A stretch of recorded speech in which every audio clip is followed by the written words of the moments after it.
time to put some ties on. So here's the thing. We made this out of recycled brass track. The only thing that really cost any money were the PC board ties. Now, PC board ties for a full fret, they're like about $4. So 10 of them, it's about $40, and we still have some left over. So you can get about 3 number 4s out of a single fret, and that's by using even the extras for extra strength that I've done. So it's pretty cheap. If that's the only thing you have to spend a bunch of money on, is just the PC board ties. If you bought a pack of 10, you figure you can get 30 switches out of that, probably more. So that's pretty good. That makes these switches very cheap. But what about the ties?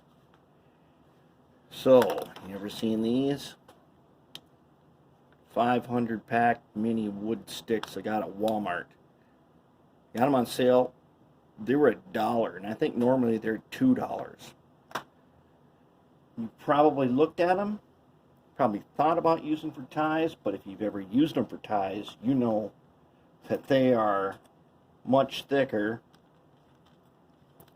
If you can see this, and this is a thin one. Some of these are twice the thickness of a regular tie.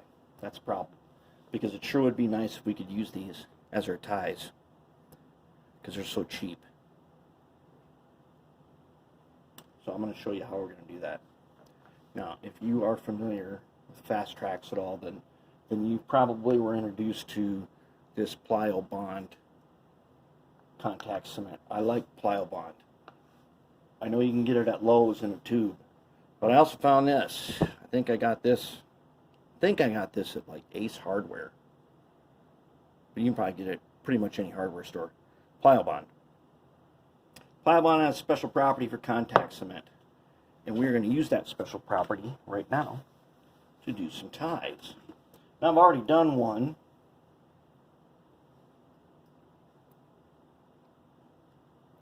And I have gone ahead and painted it in Rust-Oleum dark brown camouflage. I do the top and bottom.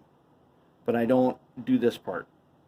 When I get it installed, when I come back and do my track work, this part I'll hand paint this, because I want this to be specially coated with my Oxguard, and I don't want to mess around cleaning paint off of it. And I'll show you how I'm going to do the tops or else when we get to the finishing part. But I used these wood sticks on here. I used these right here on this. And I dealt with the fact that they're too thick. And this one's good to go. Once I figure out exactly where I'm going to install it. I know where I'm going to install it, but I'll start building. I'm going to connect 2 of these together for a spot. I have a little 3-track yard that needs a couple of new number 4s, and that's what these are for. And normally I do not solder hardly any track together, but in this case, where I'm going to have 2 switches, I'm going to solder them together, just the switches. And then, as you know, we put holes in here. Now, interestingly enough, what size hole did I put in there? I put in a number 57 drill index hole that fit the nail perfect. I got the nails in a pack at the hardware store. We made sure that we gapped the bottoms and the tops and make sure that the nail head does not cause a short. I've checked this on my power pack. No shorts. Good to go.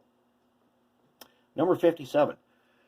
You can order those little drill index kits, which will have those drills in them, and they're a few bucks. But I went to Harbor Freight, and I got this huge drill index set. It wasn't very much. I think it was 15 bucks or something, and it's got tons of, it's got them, I think they start at number 50. I'm pretty sure they start at number 50 and go up to pretty big. And then on my bulletin board up there, right there, I keep a drill index chart so I can use my digital calipers and measure stuff, and then I can look on the drill index chart, which is indexed for numbers and sizes in decimal and in fraction. Lets me know what I need to use. Very handy. All right, now how are we going to do this? I want these sticks on here, and I'm going to use a Pliobond. I'm going to show you how to do it. Okay, I've got one already over here. I've had these things sitting on it for a while. Not that you really need to do that, because there's a couple ways. One is contact cement. So, do it from the bottom.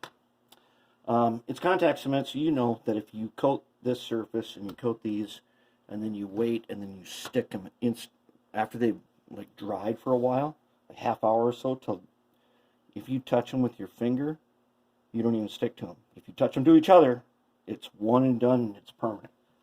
That would be the best way.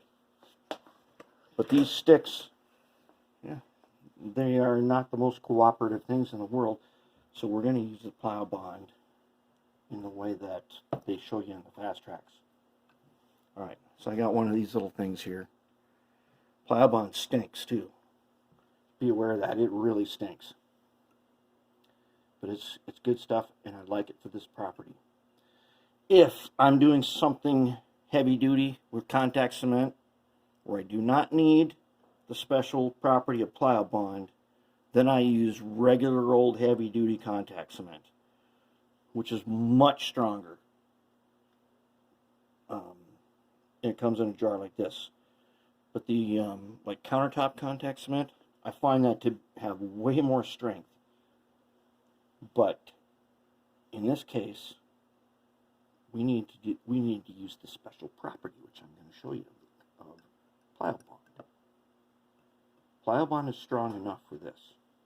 And remember this? Because I got these ties to match up, it is definitely strong enough. So it's perfect for what we need to do here. So here's what we're going to do. I'm going to do this section. I do not do from down here. When I get that on the layout, I will hand paint it. So here's what I'm going to do. I'm going to take some on my little thing here. I'm going to get a good, it makes a lot of strings, so beware. I'm going to start, I'm only putting one tie over here, so I want to get a good bubble of it, because it starts like evaporating really quick. I want to get a good bubble of it where I need it.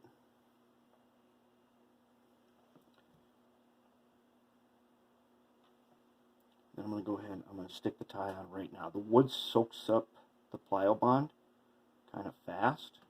And then, oops, I'm going to line it up. This edge will all be the same. As I found, it makes it way easier if you just have to trim from one side. Now, these sticks are not square in any way. There's tons of ones that are too defective to use. So I'm going to put, this looks like it's going to be about 3 ties, but I'm going to go ahead, get a nice big bubble of the stuff on all the rails here. I'm not so much worried about the ties coming off. I could install this on the layout and slip ties under there. I want to show you how you can, we're doing this on the cheap. The cheapest possible way we can. Listen, if we were just going to buy our way to success, we wouldn't be messing around with any of this stuff. But we are. I mean, it's, you've seen what a new turnout costs, and they're not even talking about a fancy turnout. They cost some bucks. Well, for the price of one fancy turnout, we can pretty much make 30 of these. Probably even for less than that. Because we really haven't spent anything on this other than these PC board ties, which I had anyways because I make number 6s on the Fast Tracks jig. Now all I want to do is get them in place and get them stuck. I do not want this wire coming through the bottom either. I'm just eyeballing this. I'm not trying to set them up perfect. I don't want them to be too close to each other because that does look a little strange, even after they're all dressed up nice. Yeah, I already see that this one here.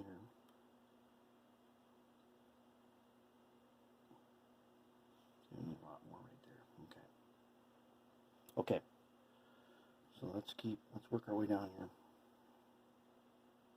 I'm not going to do all these. I'm going to do just the ones that you've seen here,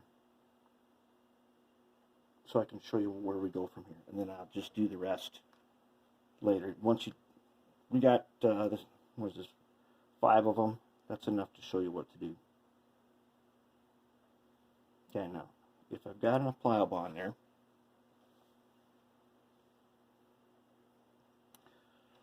one of the things is if they're not totally perfect, sometimes that's a kind of a neat effect. Alright, I need to set this end up because these ties right now are twice the thickness almost of the PC board ties. I just stick some under there like that. Get my big chopper on here, get it held in place. Alright, close enough. Now I'm going to take my solder pencil and I'm going to take a little screwdriver here, get down to the end here. So now if you already know how to do this, you'll be good to go. If I heat the rail right here, whoop,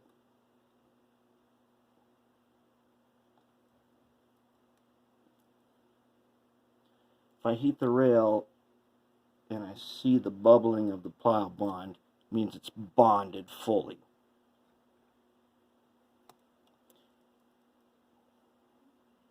I don't care if I get burn marks on these, they're getting painted anyways. Yeah, it's not going to be full of burn marks, but there's going to be some.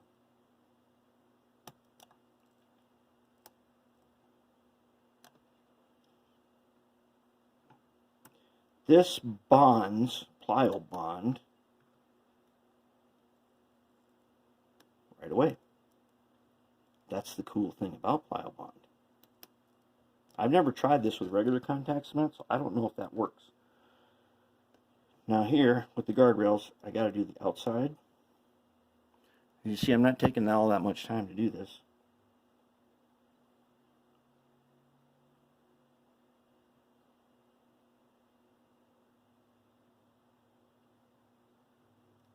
If you did it right, it works pretty fast.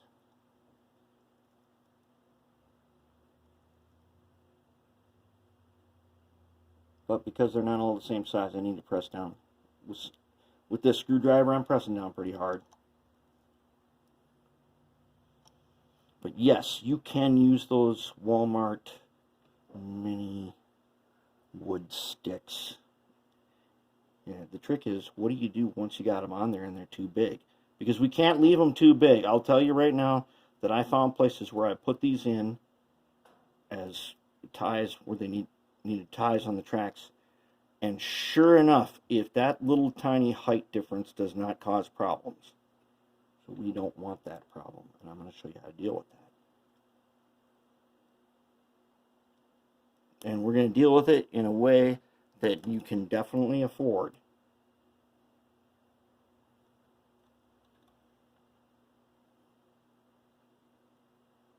We are trying not to use, we're trying not to spend money on this. Why? Because that's what we do. We don't have something, we make it, right?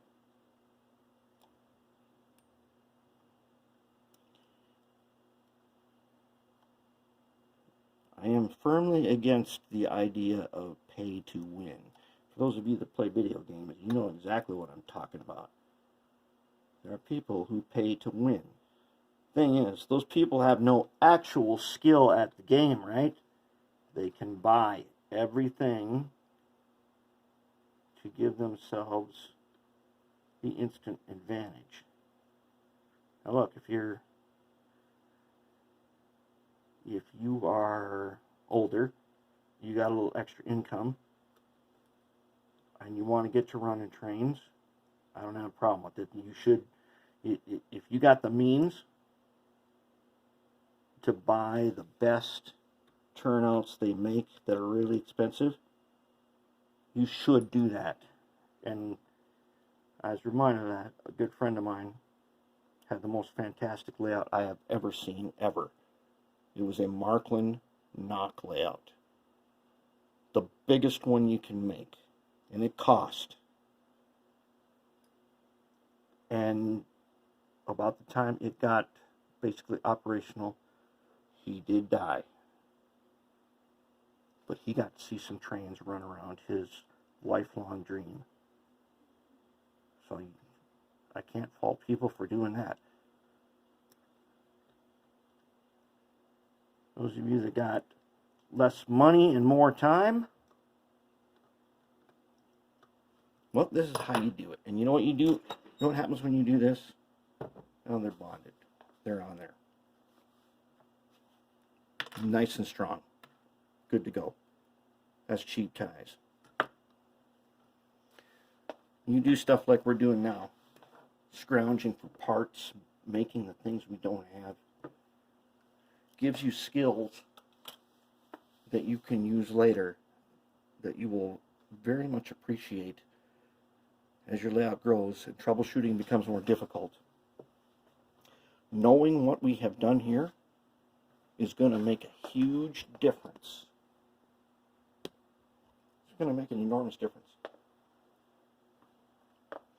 And you will have better track and more reliable operations by learning how to do it this way. Basically, we're doing it the hardest way. Code 100, brass rail, scrounged it, built it on the bench, and it's turning out really nice. And the skills we learn from this, they help you appreciate what those expensive turnouts are all about. They really help you appreciate how they work and help you get the most out of them. All right, I'm gonna finish this up. I'm gonna paint it, finish up the other one, paint it. Then I'm gonna show you how we're gonna deal with the fact that these ties are too thick.